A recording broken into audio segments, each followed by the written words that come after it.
मत संख्या 24 श्री आशु मलिक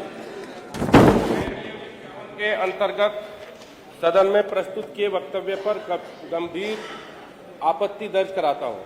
इसमें जो और आपका संरक्षण चाहता हूं। मैं दूंगा क्योंकि प्रस्तुत उत्तर असत्य, भ्रामक और लगता है कि शायद दबाव में बनाया गया है, प्रतीत होता है, जो इस सदन की गरिमा के सर्वथा विपरीत है।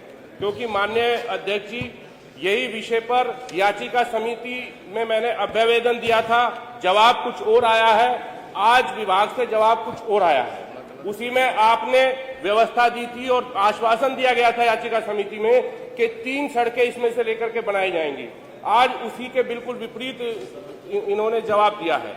उसमें जो मेरे द्वारा नियम 51 के अंतर्गत जो सूचना मांगी गई जो माननीय मंत्री जी, जो याचिका समिति में लंबित होती है तो उसको केवल इतना जवाब दे दिया करेगी याचिका समिति में लंबित है, बात खत्म हो जाती। एक ही जगह पर चलती ना, 2 जगह ना चलती। सर मेरी बात आ जाए सर, आपका मेरे द्वारा जो 51 के अंतर्गत जो सूचना मांगी गई थी वह जनपद सहारनपुर देहात के विधानसभा क्षेत्र की उन सड़कों से संबंधित थी जो वर्षों से लंबी जर्जर। अभी आप क्या चाहते हो? जो जवाब आया उसमें सर मैं एक तो जिन्होंने सदन को गुमराह किया है और गलत जवाब सदन में दिया है और याचिका समिति के सामने, उनके खिलाफ कार्रवाई होनी चाहिए। आप लिख के दो कि सही जवाब क्या, जैसे मैंने अभी ऐसे मुझे बाने नहीं होता ना।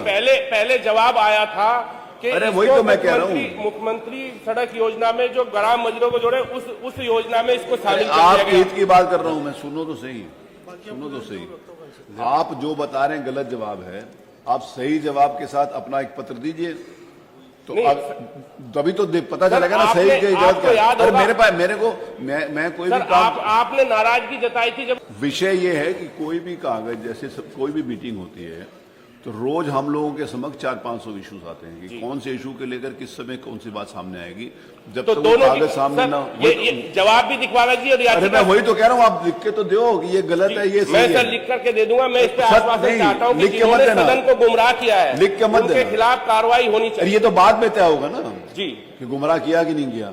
पहले आप बताओगे ना कि ये गलत है, ये सच है। सर साबित हो गया ना। कहाँ साबित हुआ है सर? याचिका समिति। अरे ये यहाँ याचिका समिति को कोई कागज थोड़ी पड़ा हुआ मेरे भाई। जी सर, आप लिख के दोगे ना ये चीज ये हुई थी, ये चीज कोई ना कोई। तो आश्वासन दे दीजिए सर। क्या आश्वासन दे दें? जो ये आश्वासन शामिल किया गया था 3 सड़कों, ये विषय नहीं है। आप जो बात बता रहे हो लिख के दो कि ये गलत है और मैं प्रमाण दे रहा हूँ कि ये सही है। और दोनों में अंतर होगा तो कार्रवाई करेंगे माननीय माता प्रसाद जी। और इसके अलावा क्या कहेंगे? चलिए सर यही दिलवा दीजिए। और अगर हमारी बात सही तो दोषियों के खिलाफ। अरे वही तो कह रहा हूँ, तभी तो होगा ना। तो सर आश्वासन दिलवा दीजिए। अरे मैं कह तो रहा हूँ। जी सर। किससे आश्वासन दे? मेरे आश्वासन का कोई मतलब नहीं। नहीं सर, यहीं से दिलवा दें। अच्छा सर, शुक्रिया सर, धन्यवाद। सुनना नहीं चाहते हो? तय करके आए थे कि इतना बोलना है ना, इसीलिए उतना बोलना है।